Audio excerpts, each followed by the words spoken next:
John Yoo, professor of law at Berkeley, just put out a book, Defender in Chief, Donald Trump's Fight for Presidential Power. And he makes the case that, in fact, he has protected the Constitution, to perhaps even his surprise. Professor Yoo, welcome back to the Dennis Prager Show. Dennis, thanks for having me, and I'm happy to say I'm not on Twitter. Otherwise, I'd probably be banned for writing this book. That's correct. I think that is right. Let me ask you, I always ask this of conservatives. I ask this of black conservatives. I ask this of conservatives in academia. How do your colleagues react to you?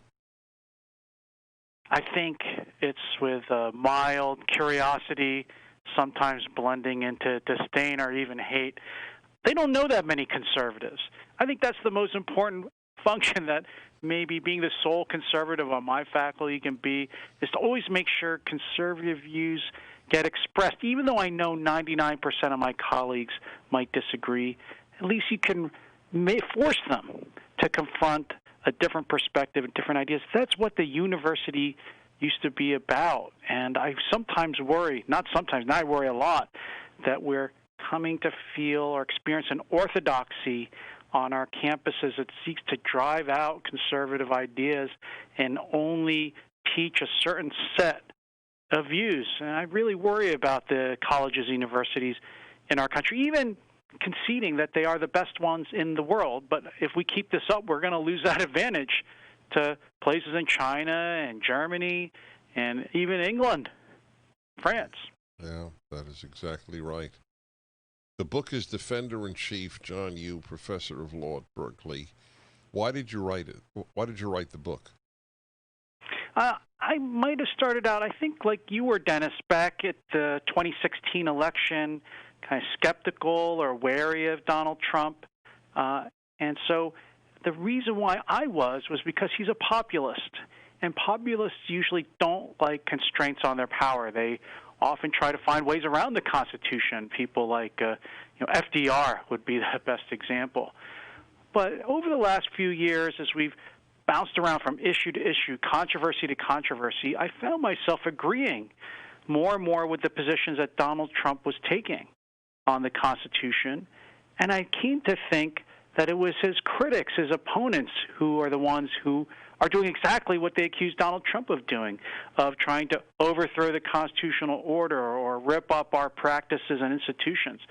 It's not Donald Trump, it's his critics who say things like, let's get rid of the Electoral College, which is the method we've used to pick presidents for over 200 years now, or let's pack the Supreme Court and add 6 new justices to the court because you don't like the way the court's moving under President Trump, or who say let's have lots more independent prosecutors and counsels who will criminalize our politics, or who want to nationalize the economy in the service of some great Green New Deal.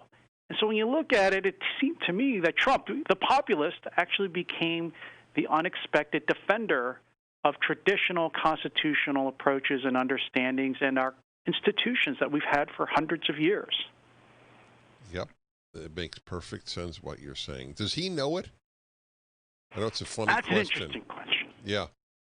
No, that's a great question because of, some critics have said exactly that. No, he's not standing up for constitutional principle. He's fighting for his political survival. I couldn't agree more.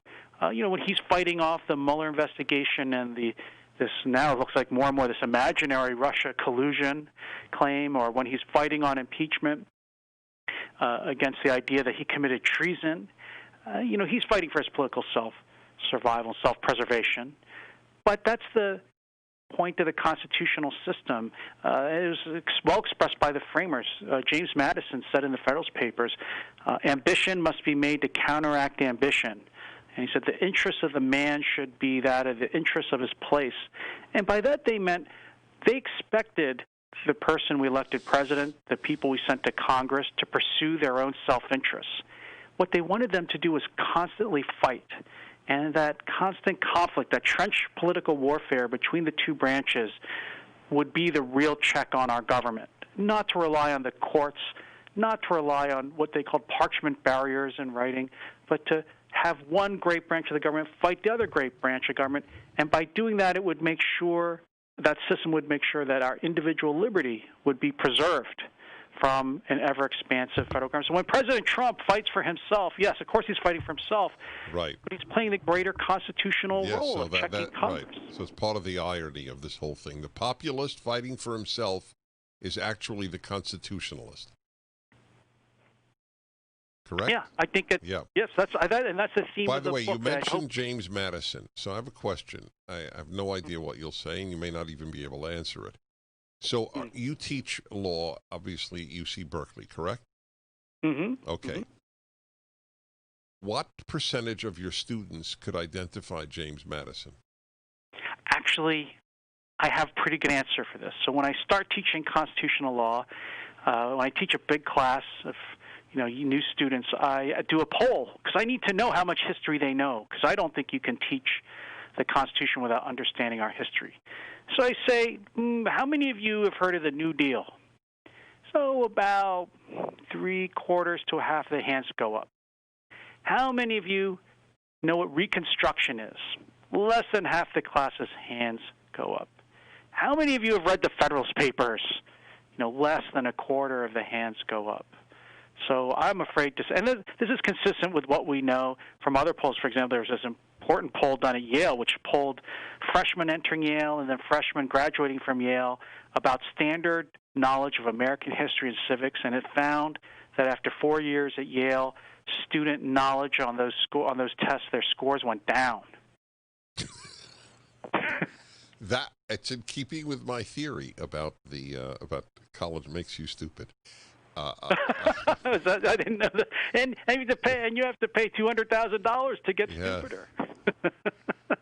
You're a live wire. I really enjoy you. The book, folks, is a Defender in Chief about Donald Trump, and it's actually uplifting. It's good to read at this time. It's of course up at DennisPrager.com, and I want to ask you a number of other questions to get your views when we come back. I'm very curious. I want to ask him about John Roberts. It was somewhat of an enigma to me. And the book again is Defender in Chief.